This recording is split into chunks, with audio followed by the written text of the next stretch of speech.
तो पिछले लेक्चर्स में हम लोगों ने सॉलिबिलिटी क्या होती है, सॉलिबिलिटी किन फैक्टर्स पे डिपेंड करती है, और solubility of solid in liquid पढ़ लिया था, जिसमें हमने आप लोगों को बताया था कि solubility of solid in liquid जो होती है 3 फैक्टर्स पे डिपेंड करती है।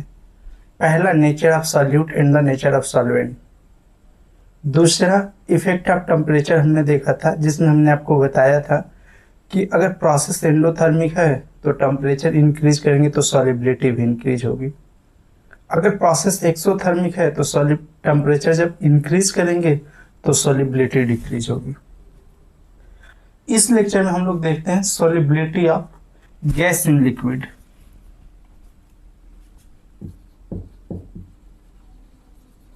Solubility of gas in liquid.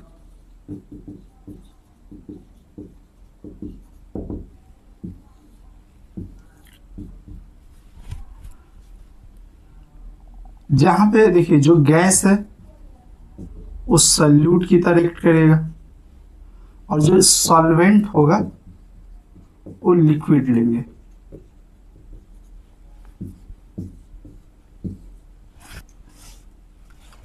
और देखिए जो गैसेस होती हैं ना, बहुत सारी गैसें हाईली सॉल्युबल होती हैं वाटर में और कुछ गैसें लो सॉल्युबल होती हैं इन वाटर। जैसे समझिए HCl जो होता है हाईली सॉल्युबल है वाटर में, जबकि O2, N2 ये सभी जो गैसेस है, CO2 ये सभी जो गैसेस हैं लेस सॉल्युबल है वाटर में।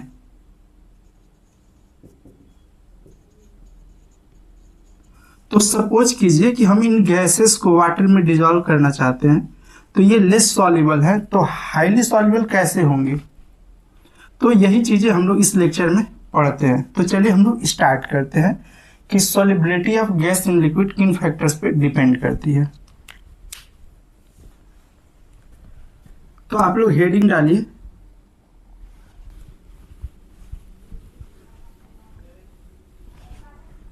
फैक्टर अफेक्टिंग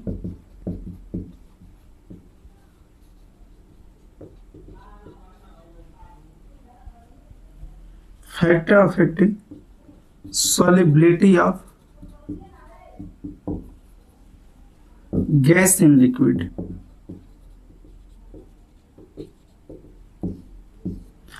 जिसमें सबसे पहले हम लोग देखते हैं इफेक्ट ऑफ टेम्परेचर।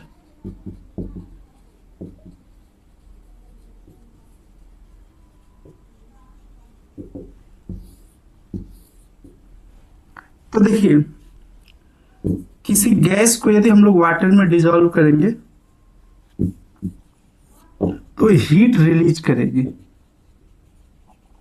यानी इसका मतलब है कि जो गैस का वाटर में डिजोल्व होना होता है वो एक्सोथर्मिक प्रोसेस है।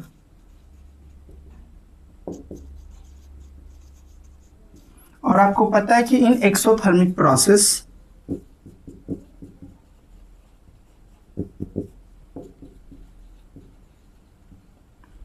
जब टेम्परेचर हम लोग इंक्रीज करते हैं तो सॉलिबिलिटी डिक्रीज हो जाती है।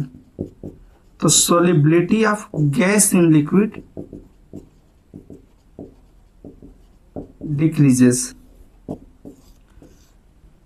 वहीं अगर आप टेम्परेचर डिक्रीज कर देंगे तो जो सॉलिबिलिटी है,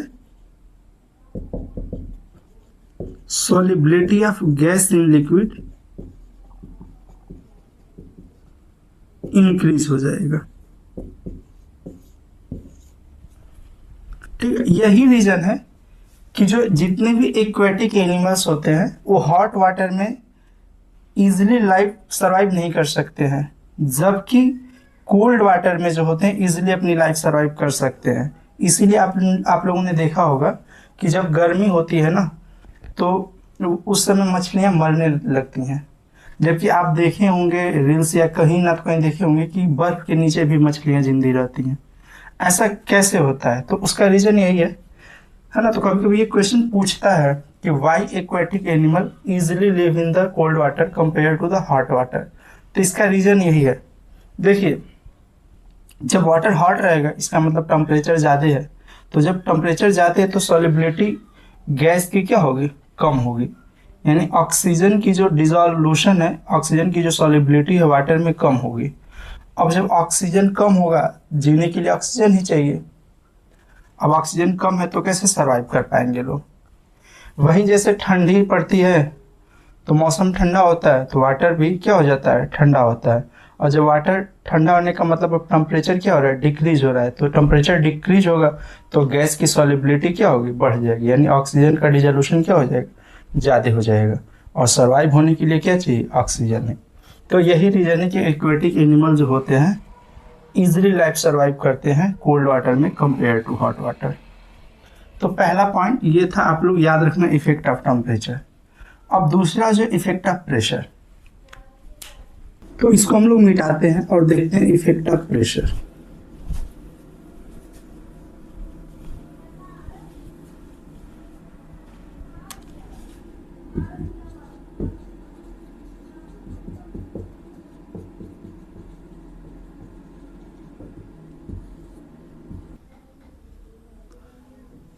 तो देखिए सपोज कर लीजिए आप एक कंटेनर ले लीजिए और उसमें कुछ आप लिक्विड जैसे वाटर फिल कर दिए और इस कंटेनर को क्लोज करके, है ना, मतलब इसमें आप कुछ गैस डाल दीजिए। तो देखिए ये गैस के पार्टिकल्स है।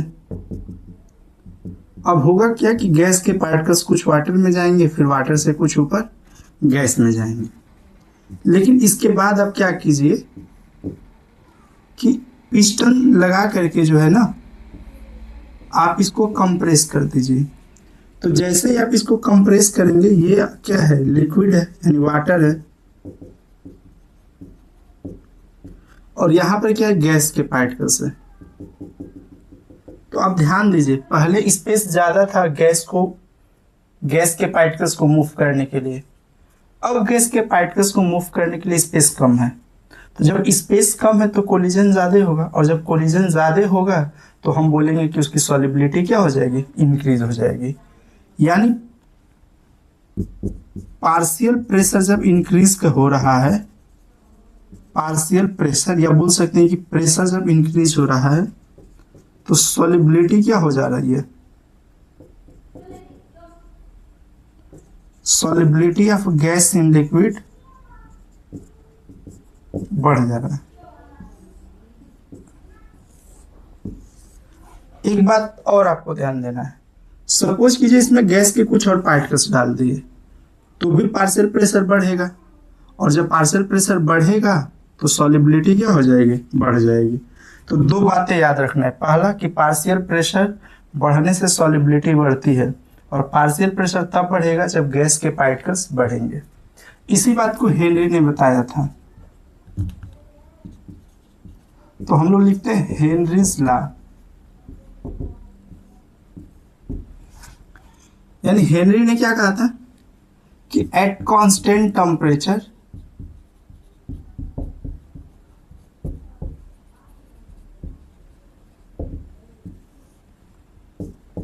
solubility of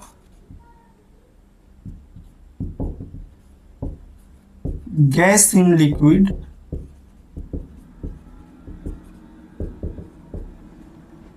is directly proportional to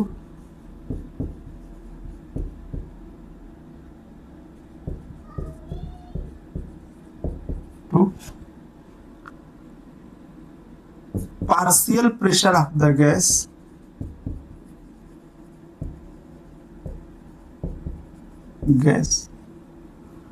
present above the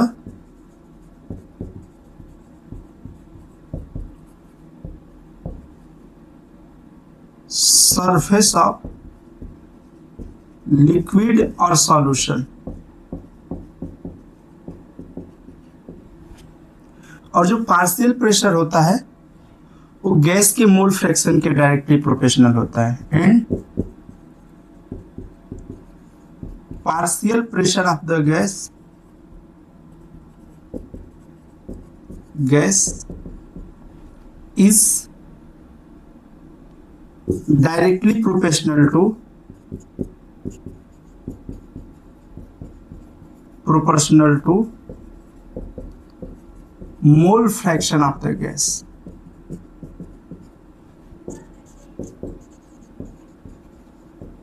यानी जो पार्शियल प्रेशर है वो directly proportional mole fraction of the gas. और आपको पता है कि जब प्रोपोर्शनलिटी का साइन हटता है तो एक कांस्टेंट आता है जिसको हम लोग कहेंगे KH। KH जो होता है हेनरीज कांस्टेंट होता है।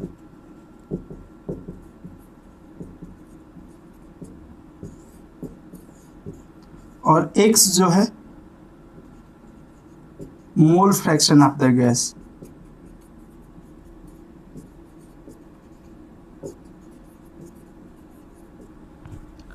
इसी बात को हेनरी ने बताया था। अब देखिए इसके बहुत सारे एप्लीकेशन होते हैं। जैसे समझिए कि जो आप कोल्ड ड्रिंक पीते हैं तो कोल्ड ड्रिंक की जो बोतल होती है वो हाई प्रेशर पे सील्ड होती है। एप्लीकेशन देख लेते हैं। जितने भी आप कोल्ड ड्रिंक्स के बोतल देखे होंगे वो हाई प्रेशर पे सील्ड होती है।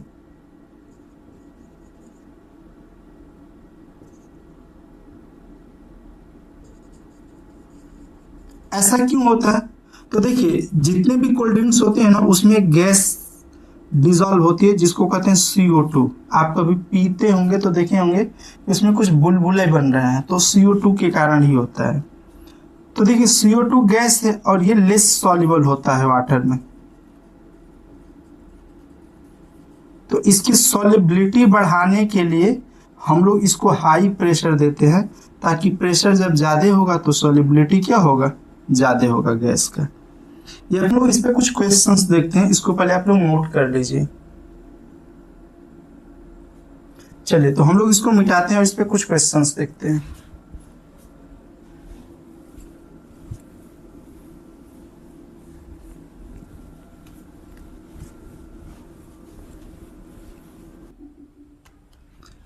देखिए आपसे क्वेश्चन पूछ रहा है कि if N2 gas is bubbled through water at 293 Kelvin, how many millimoles of N2 gas would dissolve in 1 liter of water? Assume that N2 exert a partial pressure of 0.987 bar and given that Henry law constant is इतना। तो देखिए क्या कह रहा है, समझ लेते हैं कि एक कंटेनर है, इसमें वाटर है और N2 मिलाया जा रहा है। अब होगा क्या कि ये N2 प्रेशर जनरेट करेगा, वो कितना दे रहा है 0.987 बार। गैस का जो पार्शियल प्रेशर है 0.987 बार और हेनरी लॉ कांस्टेंट यानी KH की वैल्यू दिया है 76.48 किलो बार। तो किलो बार है तो इसको बार में कन्वर्ट करेंगे यानी 1000 से क्या कर देंगे मल्टीप्लाई। 1000 का मतलब होता है 10⁻³ बार। और क्या दे रहा है, और तो कुछ दे नहीं रहा है ऐसा। हाँ आपसे पूछा है कि how many millimoles of N2 gas would dissolve, यानी इसमें वाटर में कितने N2 के मिलीमोल्स डिजॉल्व है। तो चलिए देखिए हम लोग सबसे पहले क्या करते हैं, हमको पता है कि हेनरी लॉ कांस्टेंट P बराबर होता है KH into X of gas. ये हेनरी लॉ से, फ्रॉम हेनरी लॉ।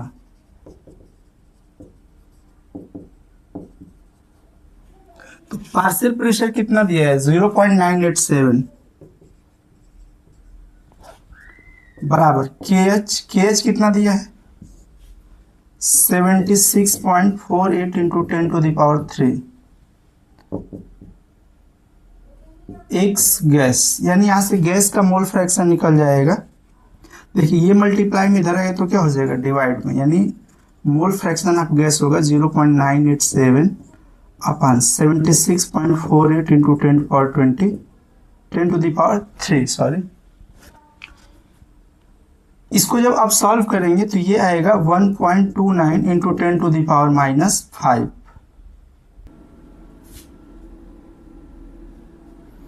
तो देखिए गैस का मोल फ्रैक्शन क्या होगा, मोल्स ऑफ द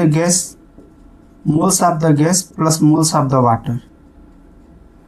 अब आपको पता है ना चलिए वाटर का मोल्स पहले निकाल लेते हैं। तो देखिए वाटर का मोल्स क्या होगा, गिवन मास अपन मोलर मास।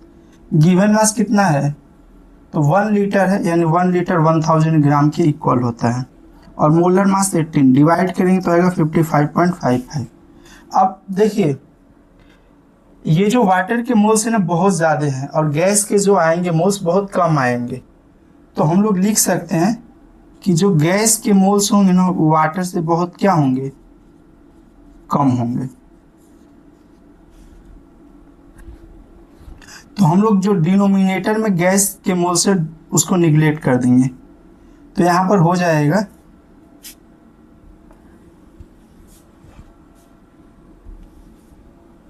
x गैस बराबर हो जाएगा n गैस यानी मोल्स ऑफ द गैस अपन में 55.55। अब गैस का मोल फ्रैक्शन कितना है, 1.29 इंटू 10⁻⁵।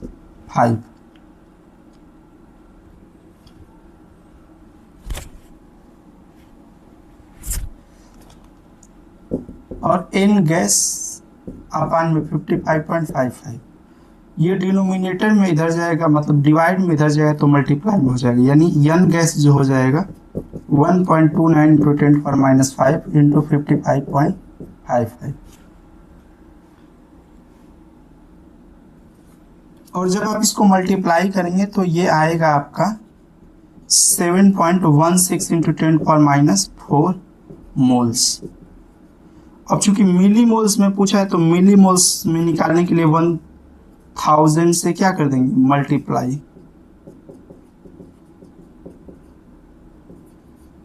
तो ये आपका आ जाएगा 0.716 मिलीमोल। यानी इसमें नाइट्रोजन के कितने मोल्स मिलीमोल्स डिजॉल्व होंगे, 0.716। Thank you class.